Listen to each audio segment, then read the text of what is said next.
Well, Gary, it's not often that we get a chance to have a sort of in-depth chat with you, and you did it once before and I know the supporters loved it, so you've given us the opportunity again. So we've got some questions, that kind of thing that I think the supporters want to know.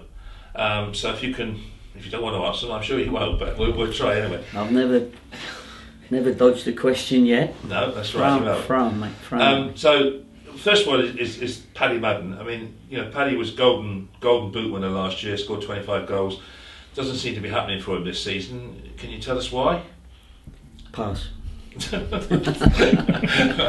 No. Well, it just happens sometimes. We've obviously gone up a level as well.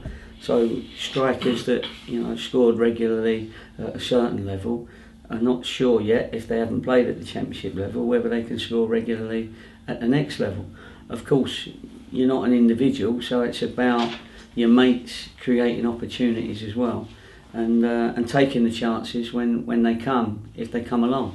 So what we've got to try and do with all our strikers, including Paddy, is keep working with them, keep trying to get them, if they're not scoring, then you have to get them doing more for the team away from the scoring. So therefore there's no problem with making goals, or running back and making a tackle, or chasing somebody back, whatever it is, just putting centre halves under constant pressure. And then you earn your luck then, and you earn your first goal, and then once you get your first one, you're on your way, if you're that next level.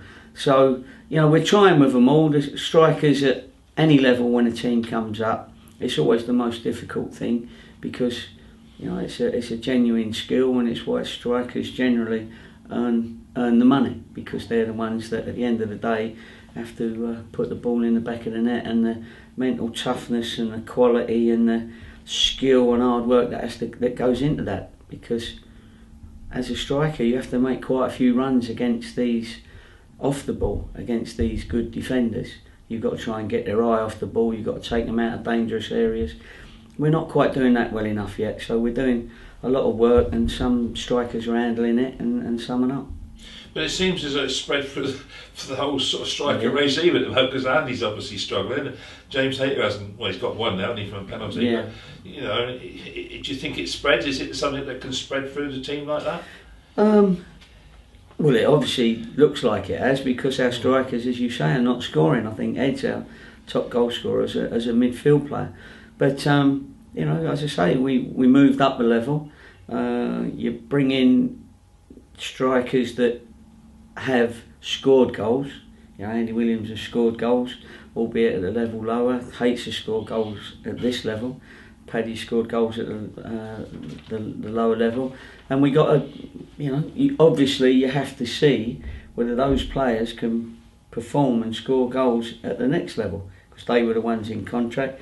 They were the ones I wanted to, certainly Hates and Paddy, give an opportunity from last year to prove they were the next level, as they helped us get there.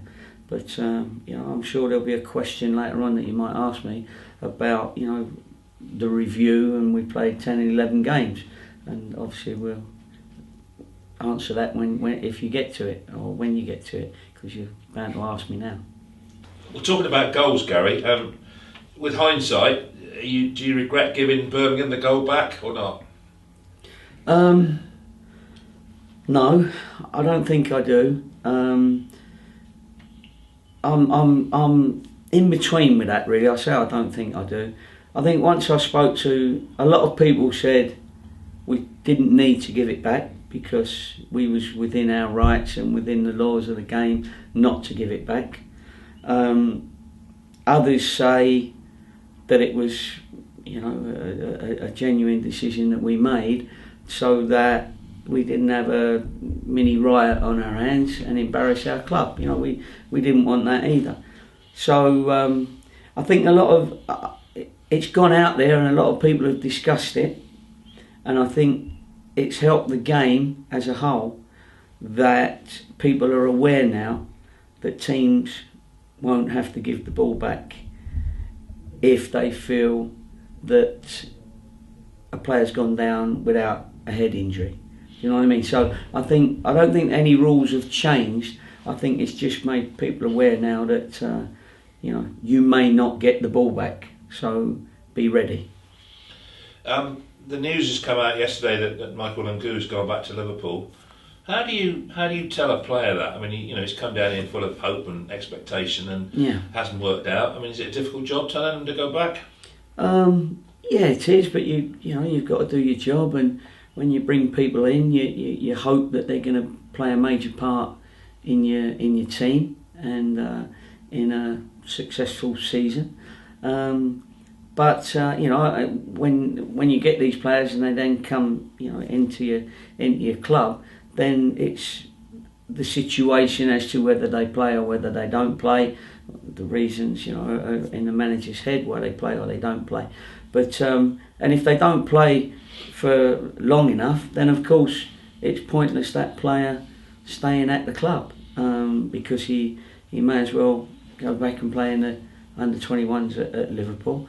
He's a good lad, Michael, and he was a good lad to have around the place. But with all due respect, we had a chat, me and him, and we decided it'd probably be best to go back if Liverpool were okay, because he wasn't getting the games that Liverpool would have hoped he would have got. And then when Liverpool understand the situation, everything's amicable, and everybody says, thanks, but that particular situation is now over, and the lad, goes back to his parent club. We're talking about players disappearing, but they've gone back. What happened to Alan Tate? Because he sort of was here one day and gone the next, sort of thing. Yeah, well, Tate took an injury. He was not injured for a long time, but he was feeling his hamstring for a few days, a week or so, and then he felt it go. He went back for treatment, and again it was agreed that the loan was going to be finished early to enable him to get his games there when he needed to, if that was the case from their point of view, but also just for him to rehabilitate and back down in Swansea.